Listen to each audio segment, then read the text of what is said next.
नमस्कार। आज की कहानी है संवदिया। हरगोविंद को अचरज हुआ तो आज भी किसी को संवदिया की ज़रूरत पड़ सकती है इस ज़माने में, जबकि गांव-गांव में डाकघर खुल गए हैं। संवदिया के मार्फत संवाद क्यों भेजेगा कोई? आज तो आदमी घर बैठे ही लंका तक खबर भेज सकता है और वहां का कुशल संवाद मंगा सकता है। फिर उसकी बुलाहट क्यों हुई है? हरगोविंद बड़ी हवेली की टूटी ड्योढ़ी पार कर अंदर गया। सदा की भांति उसने वातावरण को सूंघ कर संवाद का अंदाजा लगाया। निश्चय ही कोई गुप्त संवाद ले जाना है। चांद सूरज को भी नहीं मालूम हो, परेवा पक्षी तक न जाने। पाँव लागी बड़ी बहुरिया। बड़ी हवेली की बड़ी बहुरिया ने हरगोविंद को पीढ़ी दी और आँख के इशारे से कुछ देर चुपचाप बैठने को कहा। बड़ी हवेली अब नाम मात्र को ही बड़ी हवेली है, जहाँ दिन रात नौकर नौकरानियाँ और जन मजदूरों की भीड़ लगी रहती थी, वहाँ आज हवेली की बड़ी बहुरिया अपने हाथ से सूप में अनाज लेकर झटक रही हैं। इन हाथों में सिर्फ मेहंदी लगाकर ही गांव की नाइन परिवार पालती थी। कहाँ गए वे दिन? हरगोविंद ने एक लंबी सांस ली। बड़े भैया के मरने के बाद ही जैसे सब खेल खत्म हो गया। तीनों भाइयों ने आपस में लड़ाई झगड़ा कर शुरू कर दिया। रैयतों ने जमीन पर दावे करके दखल किया। फिर तीनों भाई गांव छोड़कर शहर जा बसे। रह गई अकेली बड़ी बहुरिया। कहाँ जाती बेचारी? भगवान भले आदमी को ही कष्ट देते हैं, नहीं तो 1 घंटे की बीमारी में बड़े भैया क्यों मरते? बड़ी बहुरिया की देह से जेवर खींच खींच कर बंटवारे की लीला हुई। हरगोविंद ने देखी है अपनी आंखों से द्रौपदी चीरहरण लीला।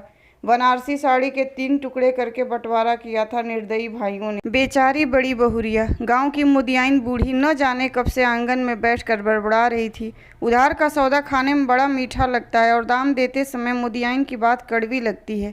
मैं आज दाम लेकर ही उठूंगी। बड़ी बहुरिया ने कोई जवाब नहीं दिया।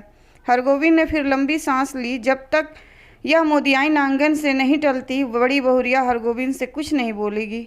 नहीं रह सका। मुदियाइन काकी, बाकी बकाया वसूलने का यह काबुली कायदा तो तुमने खूब सीखा है। काबुली कायदा सुनते ही मुदियाइन तमक कर खड़ी हो गई। चुप रह मुँह झौंसे निमोछिए। क्या करूं काकी, भगवान ने मूछ दाढ़ी दी नहीं, न काबुली आगा साहब की तरह गुलजार दाढ़ी। फिर काबुल का नाम लिया तो जीभ पकड़ कर खींच लूँगी। हरगोविंद ने जीभ बाहर निकाल कर दिखलाई, अर्थात खींच लें। 5 साल पहले गुल मोहम्मद आगा उधार कपड़ा लगाने के लिए गांव आता था और मुदियाइन के उसारे पर दुकान लगाकर बैठता था। आगा कपड़ा देते समय बहुत मीठा बोलता और वसूली के समय जोर जुल्म से 1 का 2 वसूलता। एक बार कई उधार लेने वालों ने मिलकर काबुली की ऐसी मरम्मत कर दी कि फिर लौट कर गाँव में नहीं आया। लेकिन इसके बाद ही दुखनी मुदियाइन लाल मुदियाइन हो गई। काबुली क्या, काबुली बादाम के नाम से भी चिढ़ने लगी मुदियाइन। गांव के नाच वालों ने नाम से काबुली का स्वांग किया था। तुम हमारा मालूम जाएगा मुदियाइन, हम काबुली बादाम पिस्ता अखरोट खिलाएगा। मुदियाइन बड़बड़ाती गाली देती हुई चली गई तो बड़ी बहुरिया ने हरगोविंद से कहा, हरगोविंद भाई, तुमको एक संवाद ले जाना है आज ही। बोलो, जाओगे ना? कहाँ? मेरी माँ के पास। हरगोविंद बड़ी बहुरिया की छलछलाई हुई आंखों में डूब गया। कहिए, क्या संवाद? संवाद सुनाते समय बड़ी बहुरिया सिसकियां लेने लगी। हरगोविंद की आंखें भी भर आईं। बड़ी हवेली की लक्ष्मी को पहली बार इस तरह सिसकते देखा है हरगोविंद ने। वह बोला, बड़ी बहुरिया, दिल को कड़ा कीजिए। और कितना कड़ा करूं दिल? माँ से कहना मैं भाई भाभीियों की नौकरी करके पेट पालूंगी, बच्चों के जूठन खाकर एक कोने में पड़ी रहूंगी, लेकिन यहाँ अब नहीं रहूंगी, अब नहीं रह सकूंगी। कहना यदि माँ मुझे यहाँ से नहीं ले जाएगी तो मैं किसी दिन गले में घड़ा बांधकर पोखरे में डूब मरूंगी। बथुआ साग खाकर कब तक जीऊँ? किस लिए, किसके लिए? हरगोविंद का रोम रोम कलपने लगा। देवर देवरानियाँ भी कितने बेदर्द हैं। ठीक अदानी धान के समय बाल बच्चों को लेकर शहर से आएंगे। 10-15 दिनों में कर्ज उधार की ढेरी लगाकर वापस जाते समय 2-2 मन के हिसाब से चावल चूड़ा ले जाएंगे। फिर आम के मौसम में आकर हाजिर हो जाएंगे। कच्चा पक्का आम तोड़कर बोरियों में बंद करके चले जाएंगे। फिर उलटकर कभी नहीं देखते। राक्षस हैं सब। बड़ी बहुरिया आंचल के खूंट से 5 रुपए का गंदा नोट निकाल कर बोली, पूरा राह खर्च भी नहीं जुटा सकी। आने का खर्चा माँ से मांग लेना, उम्मीद है भैया तुम्हारे साथ ही आवेंगे। हरगोविंद बोला, बड़ी बहुरिया, राह खर्च देने की जरूरत नहीं, मैं इंतजाम कर लूँगा। तुम कहाँ से इंतजाम करोगे? मैं आज 10 बजे की गाड़ी से ही जा रहा हूँ। बड़ी बहुरिया हाथ में नोट लेकर चुपचाप भावशून्य दृष्टि से हरगोविंद को देखती रही।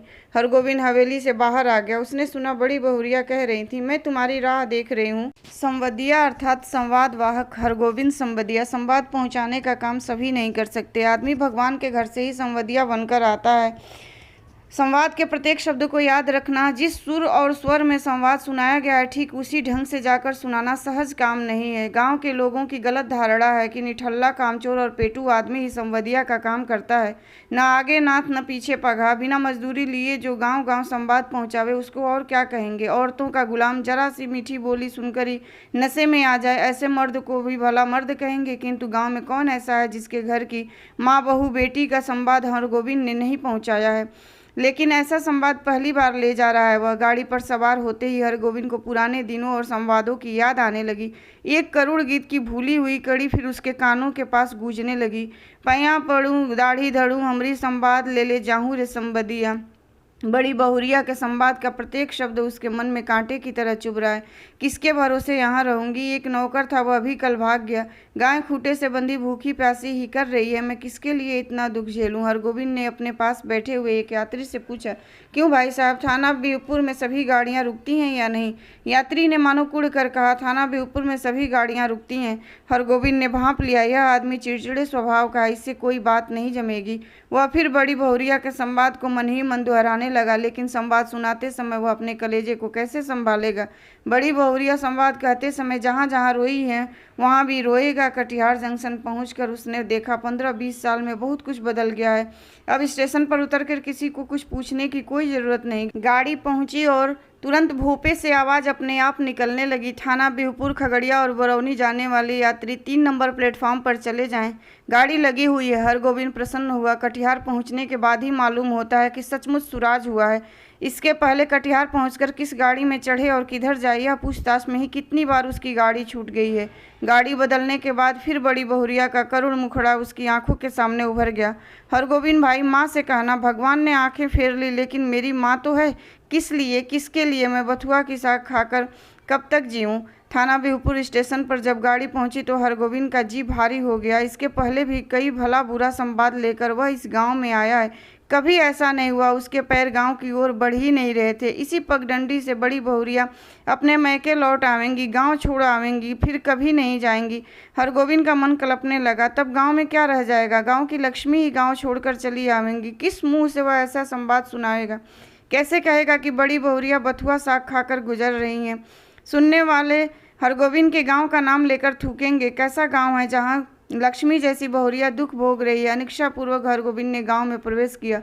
हरगोविंद को देखते ही गांव के लोगों ने पहचान लिया, जलालगढ़ का संवदिया आया है। न जाने क्या संवाद लेकर आया है। राम राम भाई, कहो कुशल समाचार ठीक है ना?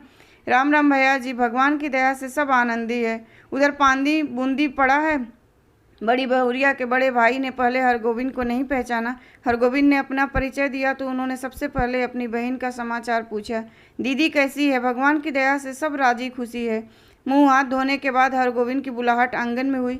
अब हरगोविंद कांपने लगा, उसका कलेजा धड़कने लगा। ऐसा तो कभी नहीं हुआ। बड़ी बहुरिया की छलछलाई हुई आंखें, सिसकियों से भरा हुआ संवाद। उसने बड़ी बहुरिया की बूढ़ी माता को पांव लगी कि बूढ़ी माता ने पूछा, कहो बेटा क्या समाचार है? माँ जी, आपके आशीर्वाद से सब ठीक है। कोई संवाद? संवाद? जी संवाद तो कोई नहीं। मैं कल सिरसिया गांव आया था तो सोचा एक बार चलकर आप लोगों का दर्शन कर लूं। बूढ़ी माता हरगोविंद की बात सुनकर कुछ उदास सी हो गई। तो तुम कोई संवाद लेकर नहीं आए हो? जी नहीं, कोई संवाद नहीं। ऐसे बड़ी बहुरिया ने कहा है कि यदि छुट्टी हुई तो दशहरा के समय गंगा जी के मेले में आकर माँ से भेंट मुलाकात कर जाऊंगी। बूढ़ी माता चुप रही। हरगोविंद बोला, छुट्टी कैसे मिले? सारी गृहस्थी बड़ी बहुरिया के ऊपर ही है।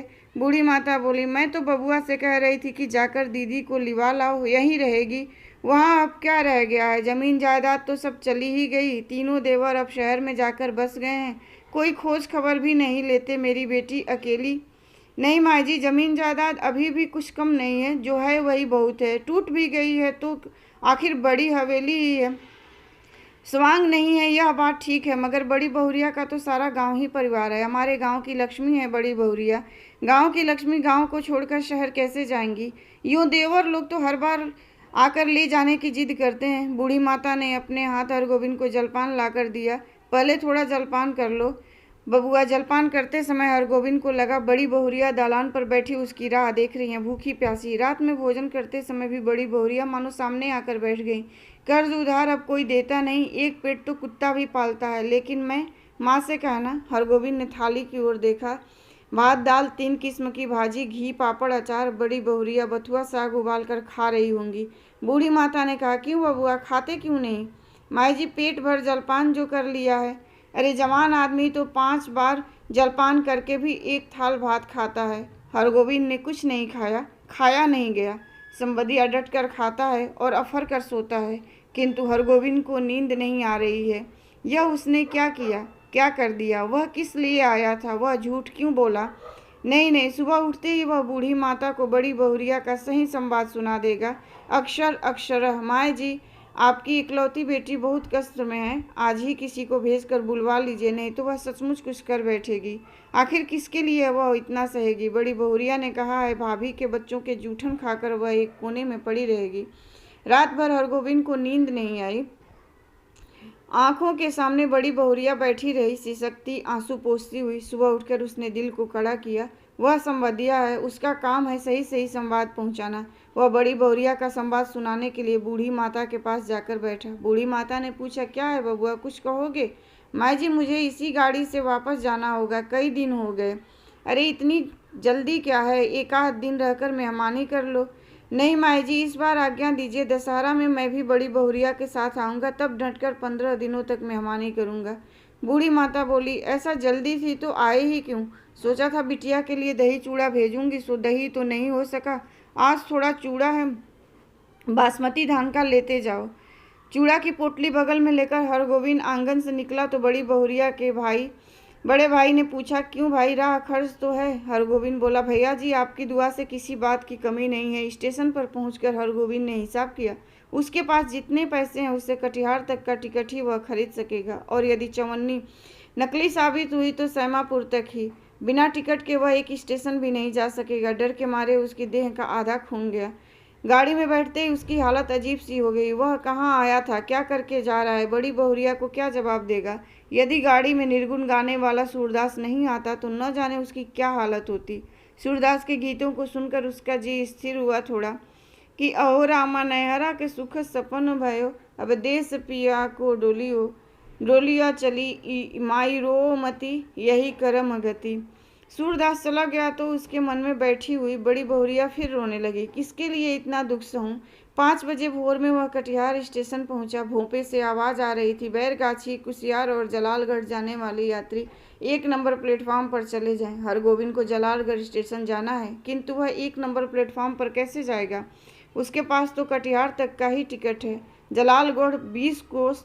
बड़ी बहुरिया का राह देख रही होंगी। 20 कोस की मंजिल भी कोई दूर की मंजिल नहीं है, वह पैदल ही जाएगा। हरगोविंद महावीर विक्रम बजरंगी का नाम लेकर पैदल ही चल पड़ा। 10 कोस तक वह मानो बाई के झोंके पर रहा। कस्बा शहर पहुंचकर उसने पेट भर पानी पी लिया। पोटली में नाक लगाकर उसने सूंघा, आहा, बासमती धान का चूड़ा है। माँ की सौगात बेटी के लिए। नहीं, वह इससे 1 मुट्ठी भी नहीं खा सकेगा, किंतु वह क्या जवाब देगा बड़ी बहुरिया के? उसके पैर लड़खड़ाए। अभी वह कुछ नहीं सोचेगा, अभी सिर्फ चलना है, जल्दी पहुंचना है गांव। बड़ी बहुरिया की डबडबाई हुई आंखें उसको गांव की ओर खींच रही थी। मैं बैठी राह ताकती रहूंगी। 15 कोस, माँ से कहना, अब नहीं रह सकूंगी। 16, 17, 18 जलालगढ़ स्टेशन का सिग्नल दिखाई पड़ता है। गांव का ताड़ सिर ऊंचा करके उसकी चाल को देख रहा है। उसी ताड़ के नीचे बड़ी हवेली के दालान पर चुपचाप टकटकी लगाकर राह देख रही बड़ी बहुरिया, भूखी प्यासी।